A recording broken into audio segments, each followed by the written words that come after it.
Merhabalar, ben Yüksel, kanalıma hoş geldiniz. Şimdi çok güzel bir yelek çalışması yapacağız.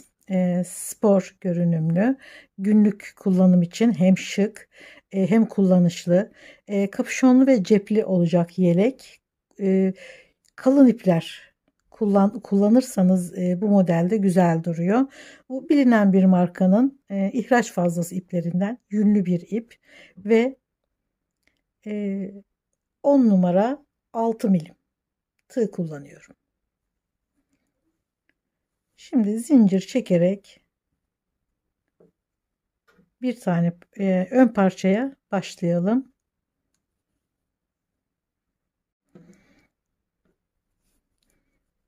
...31 ilmek üzerinden öreceğiz. 33 tane zincir çekiyorum. Bol bol sıkmadan geniş geniş 33 tane zincir.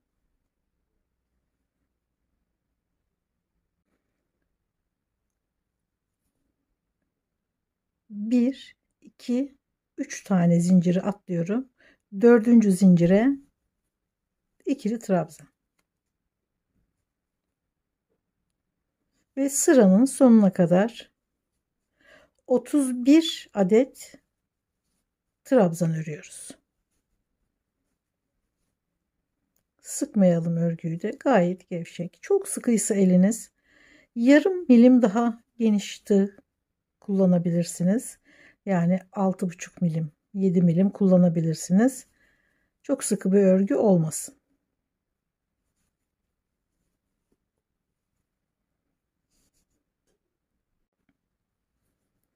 Otuz ve son zincire 31 trabzan.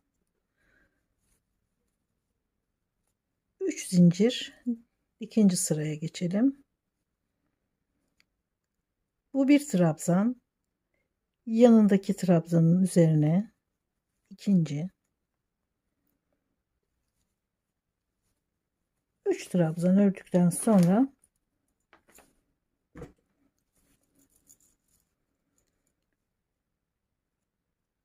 yanındaki trabzana bu şekilde batıyoruz. Ortasında. Boşluktan batıyoruz. Tabi uzatıyoruz ilmeği. Bu şekilde. Sonra yanındakine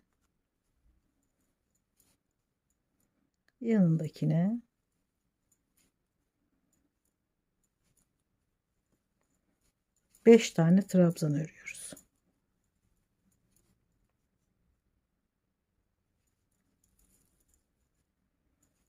Ve 5.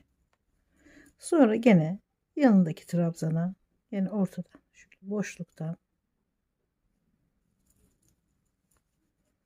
uzatıyorum ilmeği. Gene 5 trabzan.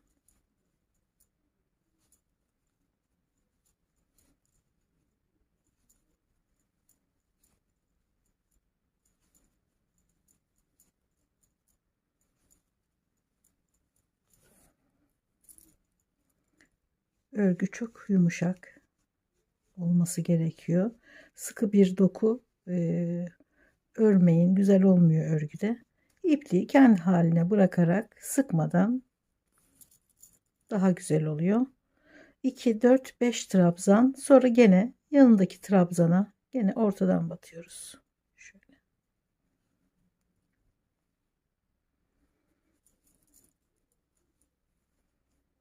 İlmeği uzatıyorum. İkili trabzan. Gene 5 trabzan.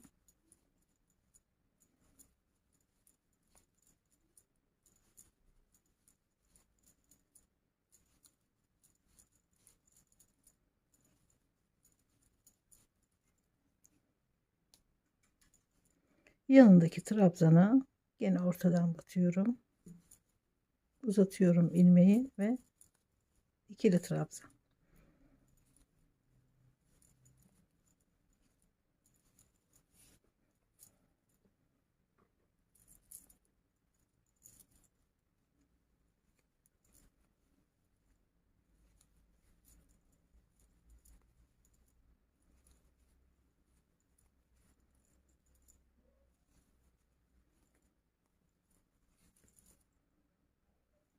yanındaki trabzana gene ortadan uzatıyorum ve ikili trabzan. Burada 3 tane trabzan var.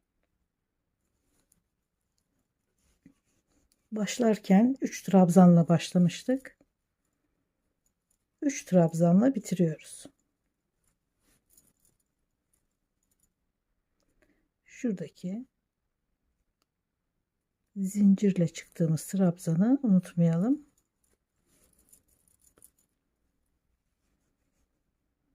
Şuralarda dışarıdan batarak bir boyut kazandırıyoruz. Kalınlaştırıyoruz şuralardaki ilmekleri. Şimdi 3 zincir. Şuradaki görüntüyü gene aynı örgüde tutmamız gerekiyor. O yüzden gene 3 trabzanı örüyorum düz.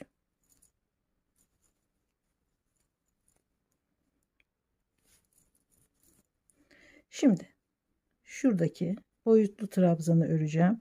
Doluyorum. Bu sefer şöyle alıyorum. Buradan. Çünkü şuradaki kabartma görünüm ön yüzde. Onu korumamız gerekiyor. İlmeği uzatıyorum ve ikili trabzan. Devam ediyor. Biliyorum renkli olduğu için, karışık olduğu için çok fazla gözükmüyor.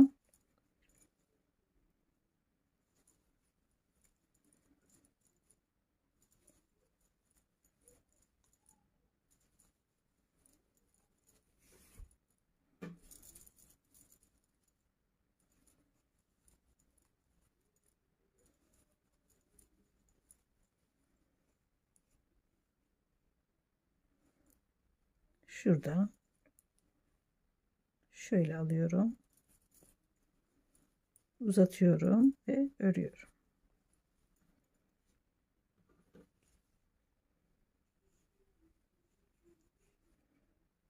Buralarda kabarık duran ilmekler. Ve bu şekilde devam ediyor. İstediğiniz uzunluğa gelene kadar aynen örüyoruz.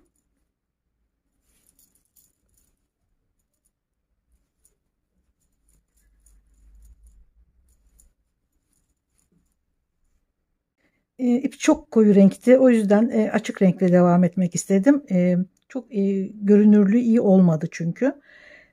31 trabzan üzerinden, ilmek üzerinden devam edeceğiz. O yüzden 33 tane zincir çektim. 4. zincire batarak 31 trabzan ördüm. Sonrasında 3 trabzanı normal ördüm. Bir tane ortadan batarak. 5 tane normal, bir tane ortadan batarak. Bu şekilde 3 tane trabzanla bitirdim. 3 zincirle dönüyorum.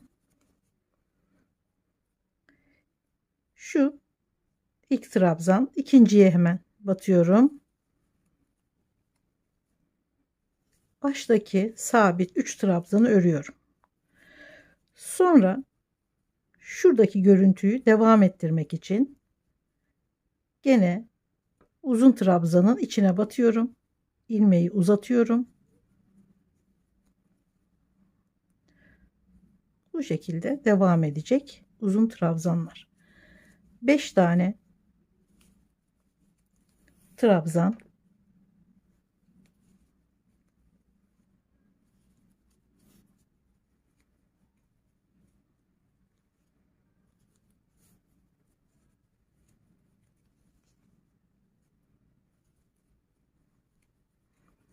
ve şuradaki uzun trabzanın ortasına batarak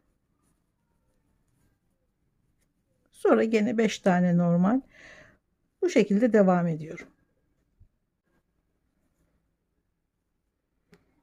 Gene örgünün düz tarafındayız. 3 zincirle ilk trabzanı örüyorum. 2 trabzan daha, baştaki 3 trabzanı örüyorum. Gene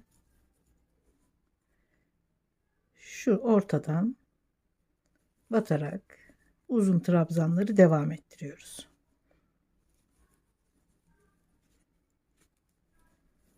Yani basit olan deseni bu şekilde örerek bitime kadar, örgünün bitimine kadar aynen devam ediyoruz. Gerçekten basit bir desen ama hoş duruyor. Bittikten sonra güzel bir desen oluşturacağını düşünüyorum tamamında. Aynen bu şekilde devam ediyorum. Böyle bir parça. Bundan bir parça daha öreceğim. 2 tane ön. Bir tane de arka örüyoruz tabii ki. Onun da ilmekleri bunun tam 2 katı. Yani 31, 31, 62. Onun da ilmek sayısı 62 olacak. Şimdi 2 tane ön parçayı bitirip sonra arka parçaya geçelim. Kalın ip kullanarak basit bir örgüyle hemen bitiriverdim. Gerçekten elinize aldıktan sonra örmesi çok kolay, çok güzel ilerliyor. Bu şekilde 2 parçayı ördüm. Hatta arka parçayı da ördüm. Şimdi fikir vermesi açısından ölçü vereyim. Yoksa yani tamamen sizin ölçülerinizle alakalı. 62 santim uzunluğu, genişliği şöyle 23,5, şöyle 23,5 santim. Arka 61 ilmek üzerinden ördük. Ön parçaları 31 ilmek üzerinden örmüştük. 31 zincir çekip 2 tane fazla 33 zincirle 4. Zincire batarak 31 trabzan örmüştük. Bunda da 61 trabzan üzerinden öreceğiz. 63 tane zincir çekip gene 4. zincire batarak trabzan sayısı 61 tane olacak. Bu şekilde arkayı da tamamlamış oluyoruz. Uzunluk aynı. Genişlik 47 santim.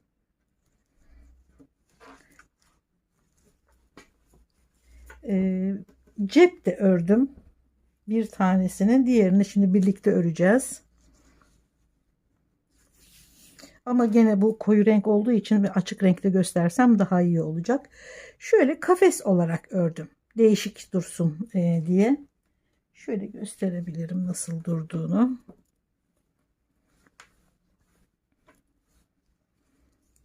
Şu şekilde. Çok hoş duruyor gerçekten. Bunları da örgü bittikten sonra dikeceğim. Şimdi arkayı, önü omuzlardan dikerek tutturuyorum ve kapüşon tarafını yapıyoruz. Ön parçaları ve arkayı bu şekilde üst üste koyup 24 santimde genişliği ön parçaların, 12 santimi yakaya, 12 santimi omuzlara verdim. Şurayı da diktim. 12 santimi de bu şekilde diktim. Şimdi burayı dikelim. Şu kısım kapüşon olarak örmeye devam edeceğiz. Omuzları da nasıl diktim hemen göstereyim. İşaret aldığım ilmekler aynı, karşılığı aynı ilmekler.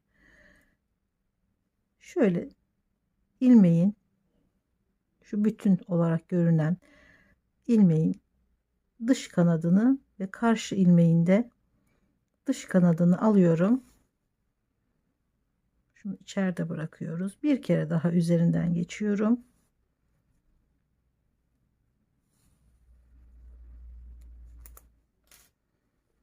Sonra gene ilmeğin dıştaki kanadını, bu ilmeğin de gene şöyle değil, dıştaki kanadı.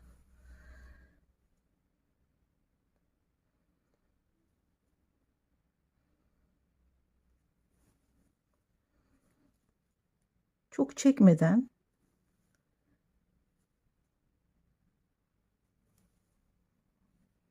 bu şekilde dikiyoruz.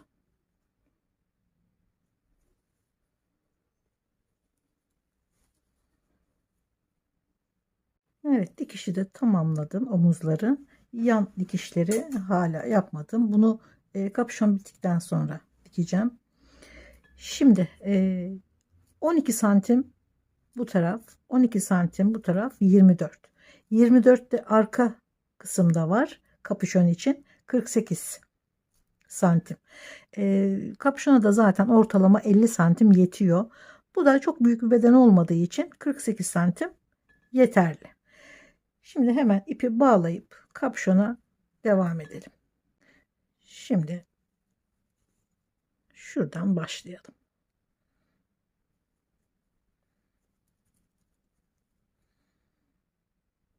Şunu da şöyle alalım.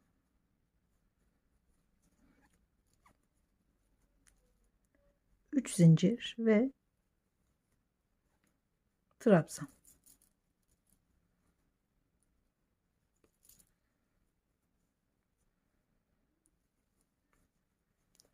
Deseni aynen devam ettiriyoruz. Uzatıyoruz ve ikili trabzan. Devam ediyoruz.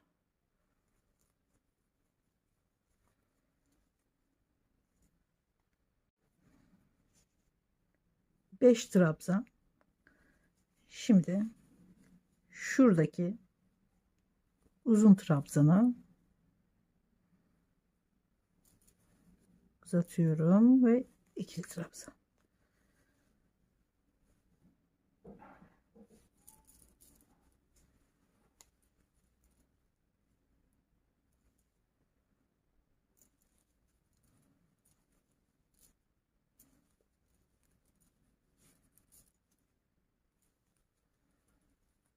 Devam ediyorum. Birinci sırayı ördük kapüşonda. Şimdi çeviriyorum. İkinci sırada desen aynen devam ediyor. 3 zincir, yanına trabzan, yanına trabzan, 3 trabzanı ördük. Şimdi şuradaki uzun trabzanları unutmayalım. Deseni bozmayalım. Şöyle batıyorum dışarıdan, uzatıyorum ve iki kere de çıkıyorum. Yani ikili trabzan. İpi de şöyle arka tarafa bırakalım. Şöyle. Bazen arada ekler çıkıyor.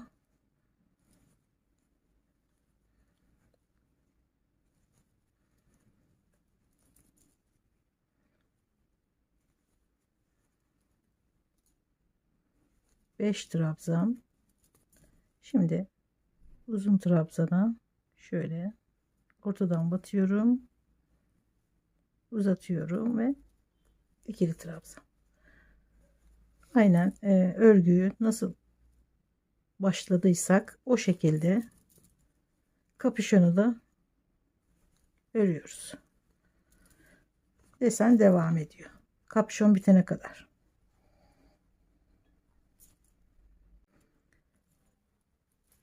Kapüşon yüksekliğini şöyle şuradan başladık ve 30 santim yeterli oldu. Genelde ortalama 30 santim yetiyor. Sonra orta noktasından birleştirdim. Şurada omuzları diktiğim gibi diktim. Kol için 18 santim yeterli. Bu tabii ki sizin ölçünüzle alakalı, fikir olsun diye söylüyorum. Şöyle 18 santim şuradan itibaren yan kısımları da dikiyorum. İsterseniz yırtmaç da bırakabilirsiniz yanlardan. İsterseniz tamamını da dikebilirsiniz. Cebi biraz farklı ördüm. Yani şu uzun çizgilere enine çizgi ekledim ve kutucuklar halinde görüntü oluştu. Şöyle uzun trabzanın hemen dibinden aynı şekilde burayı da uzun trabzanın hemen dibinden dikerek şu şekilde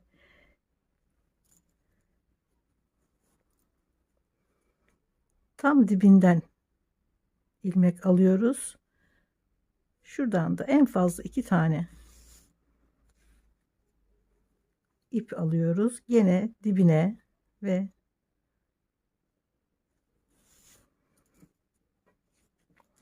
şu uzun çizginin hemen dibinden dikerek desenin devamlılığını sağlıyoruz yani.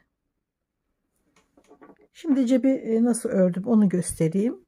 Tabi bilenler için basit ama bilmeyenler için gerekli oluyor. 27 zincir çekiyoruz. 6 trabzan buraya, 6 trabzan buraya. Çünkü uzun trabzanların dibine birer tane dikiyoruz. O şu birer tane trabzan dikişe gidiyor. O yüzden 6 6 12 22 23 24 25 trabzan üzerinden öreceğiz. Bir tane de fazla çekiyor. 2 tane de fazla çekiyoruz. 27 zincir çekiyoruz. 27 zincirden sonra 4. zincire batıp burada 25 trabzan örüyoruz. Aynı örgüde yaptığımız gibi 5 değil 6 trabzan cep için. Bir uzun trabzan, 5 trabzan, bir uzun trabzan, 5 trabzan, bir uzun trabzan ve 6 trabzan. Şimdi 3 sıra ördükten sonra 4. sırada yine 3 zincir. Burada da şuradaki görüntüyü oluşturmak için şu yanındaki trabzana yine böyle ortadan batıyoruz.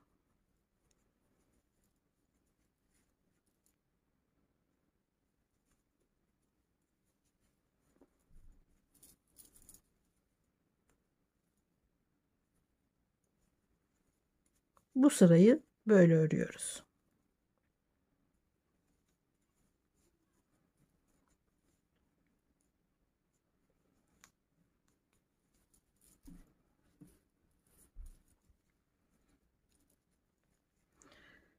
Uzun trabzanı gene uzun trabzan olarak devam ediyoruz. Bu çizgi hiç bozulmuyor.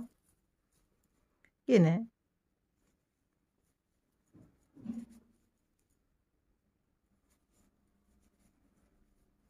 devam ediyorum.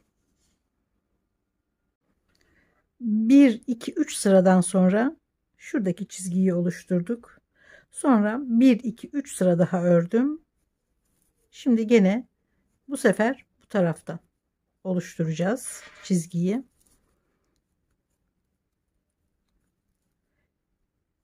Bu taraftan olacağı için çizginin şöyle alıyoruz.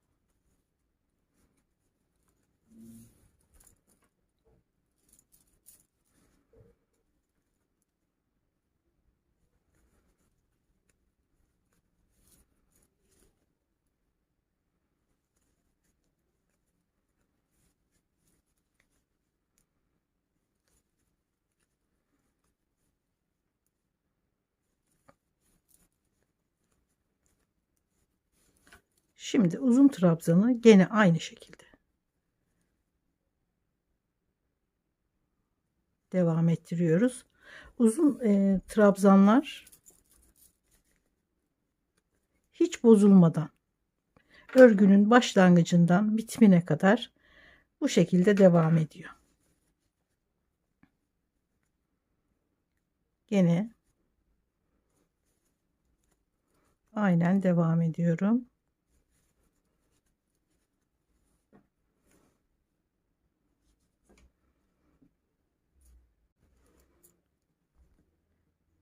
Dört kutucuk, 4 kutucuk. Şimdi ben devam ediyorum dikmeye. Şuradaki örgüyü uzun trabzanın dibine mümkün olduğu kadar şu kabartıyı bozmadan dibine batıyoruz.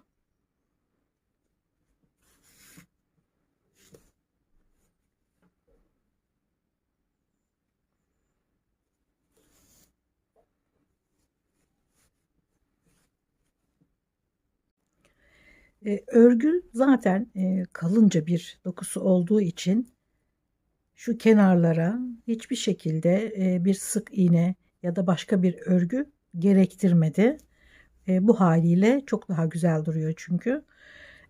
Düğme ben daha çok kahverengi istedim ama düğme bakarken içindeki renkler iple birebir aynı renklerde düğme buldum. O yüzden de bunları aldım. Yani koyu renk ve açık renk birebir aynı. Zaten eskitilmiş blue jean görünümünde bir ip. Açık renkli, koyu renkli, mavi karışık, lacivert var içlerinde. Çok güzel bir ip gerçekten. Düğmeler de renkleri birebir uydu. Şimdi iliğini hemen göstereyim. Kenarlara sık iğne yapmadığım için sadece birit yapıyorum. Şurada bir tane son birit kalmıştı yapılacak. Onu göstereyim hemen.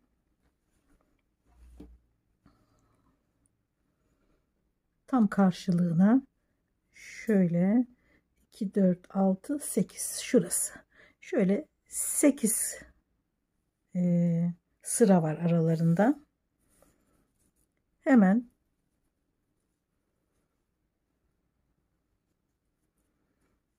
buraya bağlıyorum ipi. 2, 3, 4, 5, 6, 7.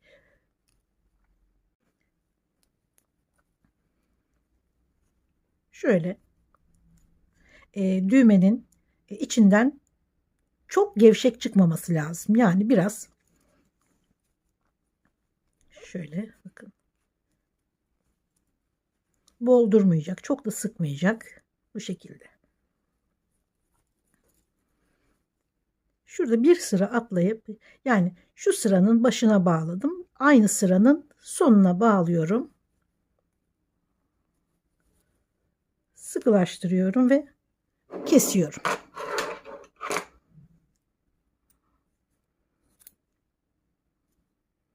Bu kadar. Bunu da içinde kaybediyorum. Hatta tekstil boyası varsa yapıştırabilirsiniz de hiç çıkmaz. İlikleri de bu şekilde tamamlamış oldum. Beden ölçüsü 34-36. Ben bunu baştan söylemeyi unuttum. 34-36 beden için gayet güzel bir ölçü oldu. Ama özellikle 36 beden için. Şimdi görsellerini hemen hazırlayıp videonun arkasından ekleyeceğim. Umarım beğenmişsinizdir. Umarım gene emeğinize değen videolardan biri olmuştur. Videolarımı beğeniyorsanız bundan sonrakileri de izlemek isterseniz beğenmeyi ve abone olmayı lütfen unutmayın. Görüşmek üzere. Sağlıkla kalın.